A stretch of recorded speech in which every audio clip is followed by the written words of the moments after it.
आप सभी को जय मसीह की। द बाइबल पोर्शन में आपका स्वागत है।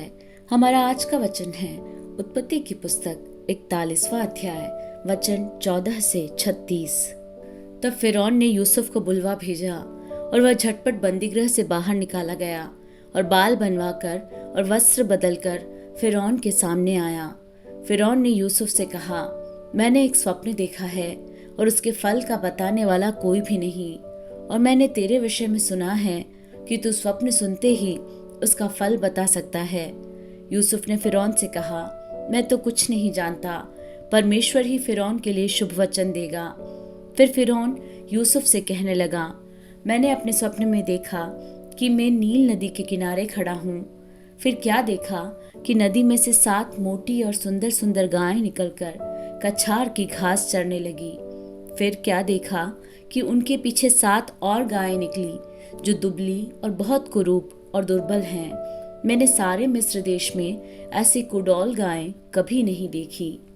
इन दुर्बल और कुडौल गायों ने उन पहली 7 मोटी मोटी गायों को खा लिया, और जब वे उनको खा गई तब यह मालूम नहीं होता था कि वे उनको खा गई हैं, क्योंकि वे पहले के समान जैसी की तैसी कुडौल रही। तब मैं जाग उठा। फिर मैंने दूसरा स्वप्न देखा कि एक ही डंठल में 7 अच्छी अच्छी और अन्न से भरी हुई बालें निकली। फिर क्या देखता हूँ कि उनके पीछे और 7 बालें छूची छूची और पतली और पुरवाई से मुरझाई हुई निकली, और इन पतली बालों ने उन 7 अच्छी अच्छी बालों को निगल लिया।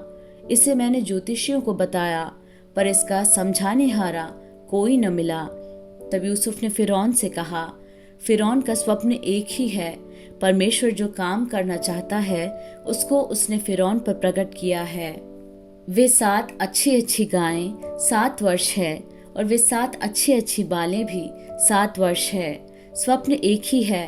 फिर उनके पीछे जो दुर्बल और कुडौल गायें निकली और जो 7 छूछी और पुरवाई से मुरझाई हुई बालें निकली, वे अकाल के 7 वर्ष होंगे। यह वही बात है जो मैं फिरौन से कह चुका हूँ कि परमेश्वर जो काम करना चाहता है उसे उसने फिरौन को दिखाया है।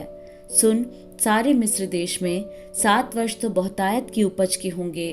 उनके पश्चात 7 वर्ष अकाल के आएंगे, और सारे मिस्र देश में लोग इस सारी उपज को भूल जाएंगे, और अकाल से देश का नाश होगा, और सुकाल देश में फिर स्मरण न रहेगा, क्योंकि अकाल अत्यंत भयंकर होगा। और फिरौन ने जो यह स्वप्न 2 बार देखा है, इसका भेद यही है कि यह बात परमेश्वर की ओर से नियुक्त हो चुकी है, और परमेश्वर इसे शीघ्र ही पूरा करेगा। इसलिए फिरौन किसी समझदार और बुद्धिमान पुरुष को ढूंढ करके उसे मिस्र देश पर प्रधानमंत्री ठहराए। फिरौन यह करे कि देश पर अधिकारियों को नियुक्त करे, और जब तक सुकाल के 7 वर्ष रहे तब तक वह मिस्र देश की उपज का पंचमांश लिया करे, और वे इन अच्छे वर्षों में सब प्रकार की भोजन वस्तु इकट्ठा करें, और नगर नगर में भंडार घर भोजन के लिए फिरौन के वश में करके उसकी रक्षा करें। वह भोजन वस्तु अकाल के उन 7 वर्षों के लिए जो मिस्र देश में आएंगे, देश के भोजन के लिए रखी रहे, जिससे देश का उस अकाल से सत्यानाश न हो जाए।